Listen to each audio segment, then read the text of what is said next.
came to work in the sector by way of community organizing and activism. I was a community organizer and activist who was also an artist.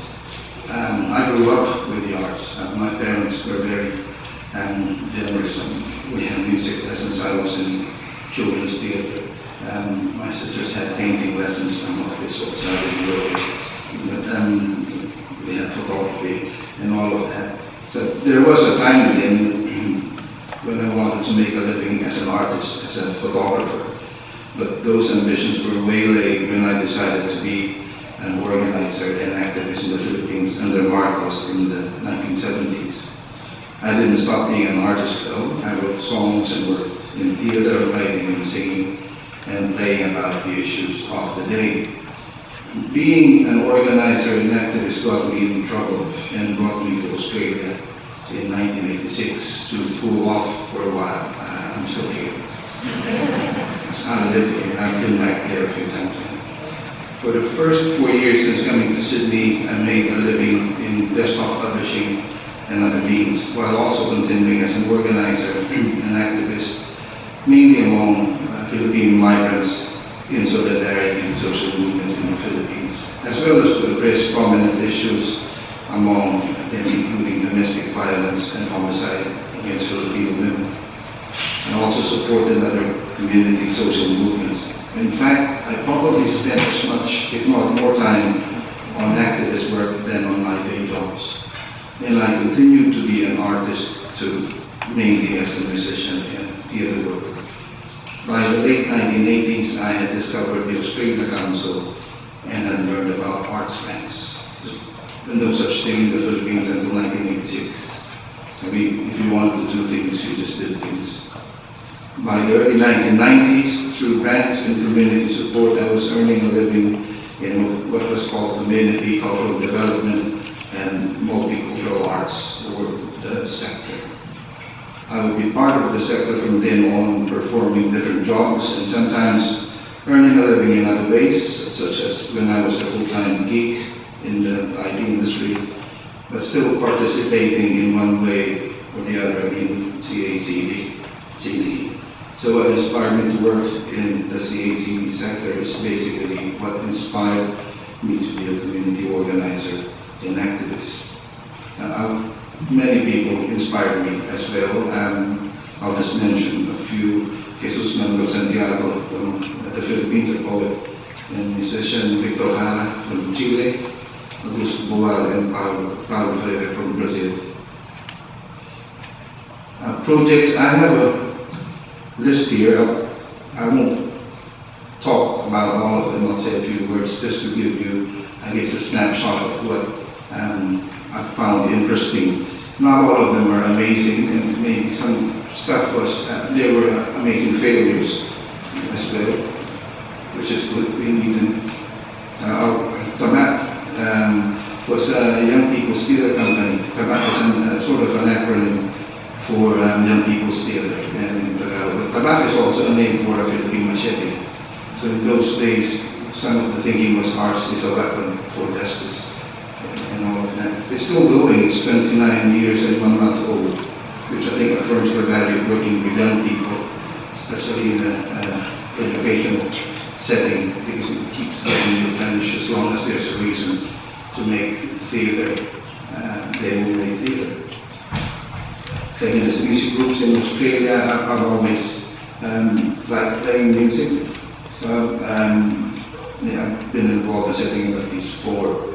They were interesting, one because it was a way to keep a connection going with my musical traditions, but also a way to forge musical solidarity with other musical traditions in Australia and to learn things, and most recently allows me to play ukulele all the time. And the Philippines-Australia Cultural Interaction Network operated from 1989 to 1992. It started from a tour by theater workers from the Philippines right after Marcos was toppled. In 1987 we had a tour, and they had performances and workshops based on Boal's Theater of the Oppressed, as well as the Philippine adaptations and developments of the Theater of the Oppressed. From there, we set up the Solidarity, Cultural Solidarity Network, which we sent some artists over there, and we hosted artists over here. But I think more important, we started doing all these theater of the oppressed and cultural action workshops all over the place. And they became very popular with migrant and indigenous groups. One of the best experiences I had in terms of successes as well as failures was in Alice Springs, for example, in the early 90s. It stopped operating for a variety of reasons, including loss of funding. The next one is Keep in My Heart. This was a play that I co-produced with Gary Lee, who's an anthropologist. He's an European. But he also has Filipino heritage as well as German, Scottish, Chinese, Japanese, as you do in Darwin. So his family is Darwin Region. So he's quite mixed up in many ways, like me. So we produced this play about his family, the Cobillo, we would say in the Philippines, Cobillo family in Darwin, which started in 1897 when Antonio Cobillo came from Bohol to Darwin to work in the pearling industry. And they're now one of the biggest families and clans in Darwin, or in DNT, with prominent members in the arts. The first indigenous dentist, I think, was Delphine Cobillo, Gary's uncle. So we worked on that for about 2 years with the Larroquia, his family in particular. As you know, families have factions and politics and all of that. So we worked with his family and Filipino community members.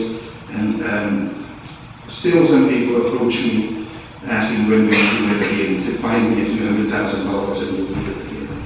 So it's not cheap creating big theater with us. We had about 100 plus people involved, and so it wasn't easy. After that, I became multicultural arts officer for the Northern Territory. This was when there was still an active national network of movement for cultural diversity in the arts, which waned a bit after the mid-90s, partly because of the Howard government holding hands in unrelated events. I got so annoyed, I remigrated to the Philippines in 1996, partly, to work for the Philippine Rural Reconstruction movement as popular education specialist. And although I was supposed to attend to organizing training sessions and all of that, they allowed me to introduce theater of the oppressed and pedagogy of the oppressed and other more creative means of education into the program. So one of my first assignments was to set up a rock and roll band that would be singing about sustainable agriculture and Christian things like that. So the band was made up of development workers, not full-time or professional musicians. So a lot of the time we sat, and people just hated our playing. But that wasn't the point. It was people working in development, singing about development, and after maybe 6 months, we learned to play better anyway. And they're still playing when they get together, because some of the members are in different countries. Now, in '99, I worked on this project funded by the New Media Arts Fund of Australia Council, looking at collaboration on the internet and dialogical art making. One of the things I wanted to learn about this or address is theater of the oppressed possible online? So I'm still looking into that. I still don't know. Headlines Theatre in Canada, for example, have had forum theatre using the internet for a long, long time, even in the 90s. They would have a performance and people can watch the stream of the performance and issue directions to the Joker. I'm not sure if people here are familiar with forum theatre, but it's sort of moderated on the run by a character who's called the Joker, because as in a pack of cards, the Joker can play any character. So that is one experiment, I guess, in virtual theatre of the oppressed. I'm looking at others. Then I had a fellowship for about 2 years. I recommend fellowships to everyone. Please try and get one. Because you don't really need to produce anything. It's for you to learn what you need to learn and to explore what you want to explore. And the failure is if you don't learn anything. And I learned a lot over 2 years, looking at new technologies and how they could be relevant to community cultural development or community arts.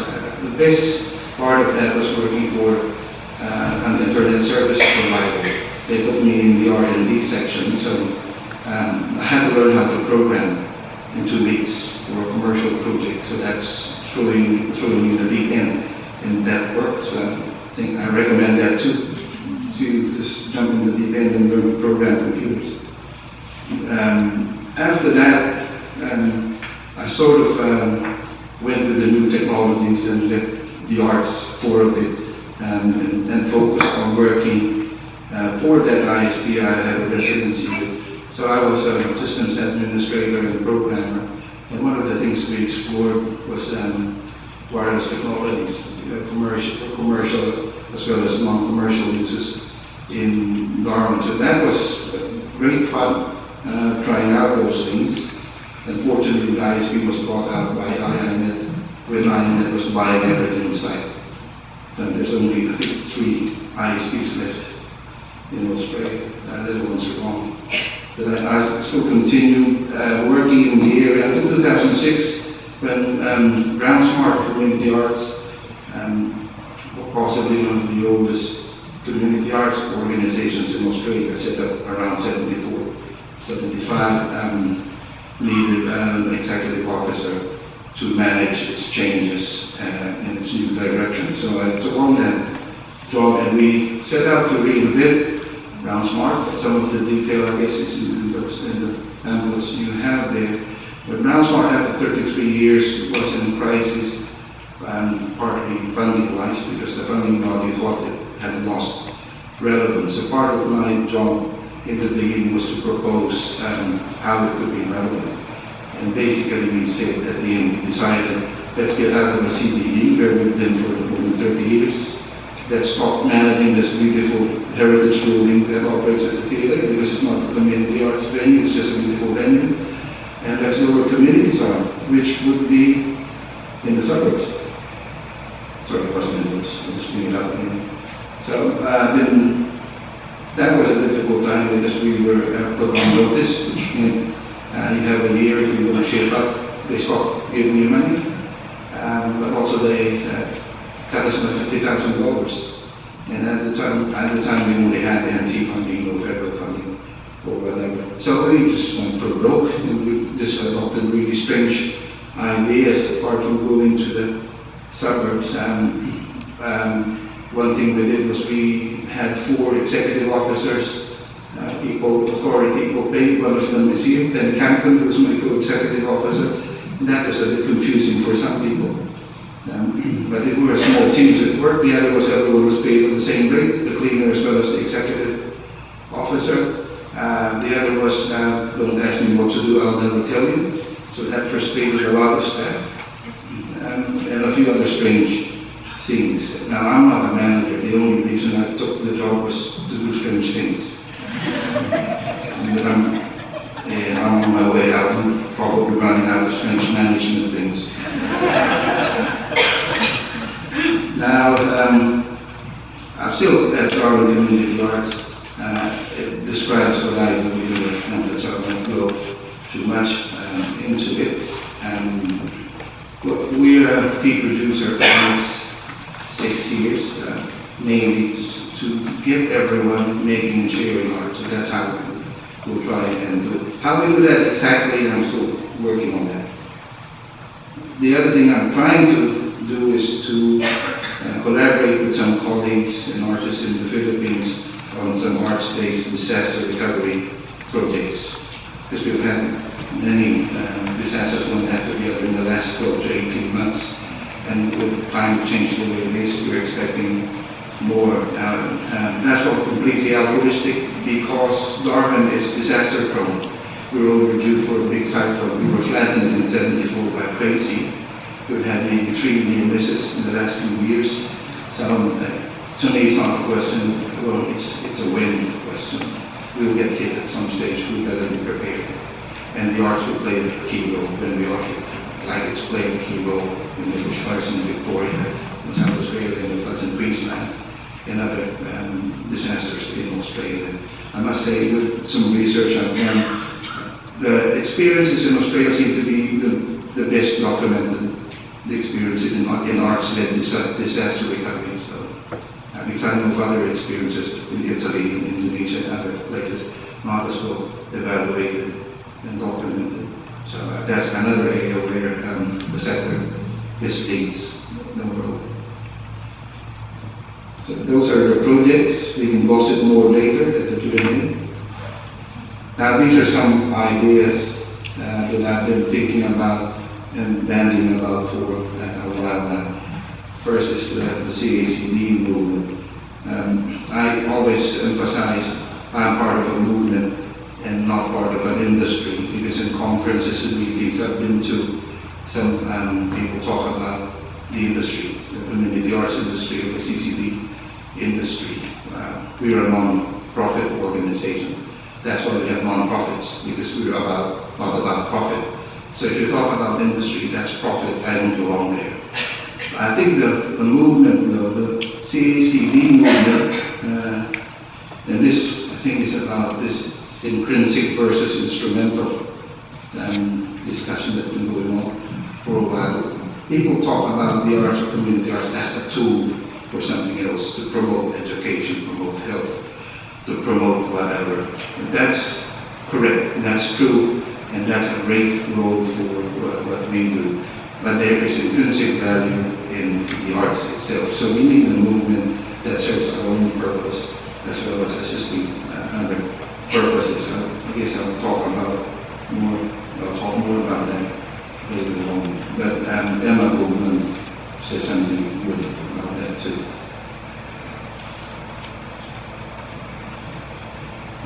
So the other idea I've been working with is democratizing the making and sharing of art. So I love this description from J. Rosen, who says, these days we work with people formerly known as the audience. He was talking about cultural production and distribution in the digital age, which is very true.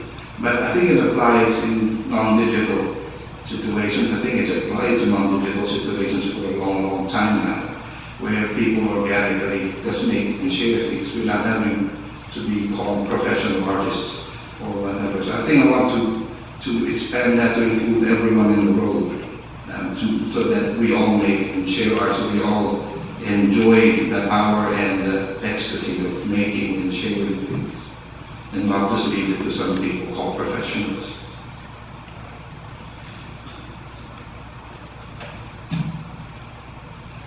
Another concept that interests me is cultural justice. And I quote this from the SMAA. At the recent founding of the Social Movements for an Alternative Asia, or SMAA Alliance in Bali in December 2013, which I attended as a delegate, justice was a basic element for their program. There's economic justice, gender justice, environmental justice, and social and cultural justice. In this sense, cultural justice was one of the justices SMAA sought and was not servile to the other justices. So I'm interested in asking the CACD movement being part of the cultural justice movement. So that definition from SMAA with respect to human rights, I want to propose one particular human right we should all be interested in, which is Article 27 of the Universal Declaration of Human Rights. Everyone has the right freely to participate in the cultural life of the community, to enjoy the arts, and to share in scientific advancement and its benefits. Everyone has the right to the protection of the moral and material interests resulting from any scientific, literary, or artistic production of which he is the author. I keep saying this, so for those of you who have heard me talk about this before, my apologies, but I'm a persistent master.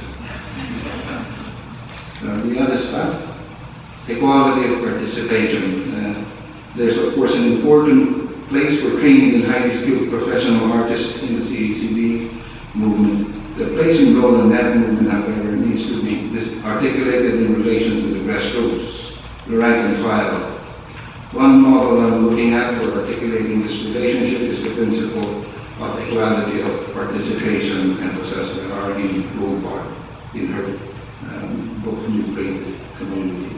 She's saying that there are projects where an artist's vision, the artistic vision, is fulfilled with the help or with the participation of community members who may not have been involved throughout the whole thing. So for her, if we want genuine community cultural development, there must be equal participation in everything, from conceptualization to implementation to evaluation, just not as a matter of the skilled profession relying on non-skilled labor, basically. There's also the concept and practice of accompaniment. I'm having trouble saying this word, as you know, English is not my first language. Articulated by the late Archbishop Oscar Romero of El Salvador. He was assassinated in the early 80s. And that principle describes how church leaders and workers and professionals should relate with campesinos, or peasants in the movement for human rights and justice. So they are partners as two experts walking alongside each other. So this is, I guess, a different concept to experts, legal experts, or advocates, or someone going to communities and leading or showing what to do. Sultan Lin, an American radical historian and activist, also champions accompaniment, particularly in his own concept of practice and practice of guerrilla history, or oral history, which is history from the bottom up. He also finds it in the work of the Zapatistas in Mexico. Do I get the card? Not yet. Time card. Disruptive innovation is another thing I'm very interested in. I propose we pursue CACD particularly through exploring disruptive innovations. Unlike sustaining innovations, which innovate already existing practices or technologies, disruptive innovations are game-changing. They are initially not well known and initially less developed to dominant practices compared to dominant practices, but develop as more users adopt them until they develop enough to displace dominant practices and technologies. So, weird and strange things. And finally, sustainability. We need to look at our impact on the planet. Do our programs and projects promote or not promote climate justice and ecological sustainability? How large is our footprint? How do we do CACD responsibly in the context of climate justice? Can we just turn off the power? We are seriously looking at this. Just 2 minutes. We have a large footprint where we are. We run up to 20 computers every afternoon. We have a community computing center. We have vehicles. We have air conditioning. It's always hot for you. Haven't been there. It can get really hot. So if we talk about sustainability, but we have a large footprint. So how do we do that? We have a community garden that sort of offsets it, but it might not be enough. So one thing I was proposing to staff is what Deep Green New York said when they were critiquing all these alternative green, so-called renewable energy sources, which, for example, solar energy, they go through very toxic processes to produce panels, and all of the other technologies have the same problem. So they just said just turn off the power. So I told staff, can we just turn off the power just one day a week and see what happens? Of course, everyone freaked out. Thank you.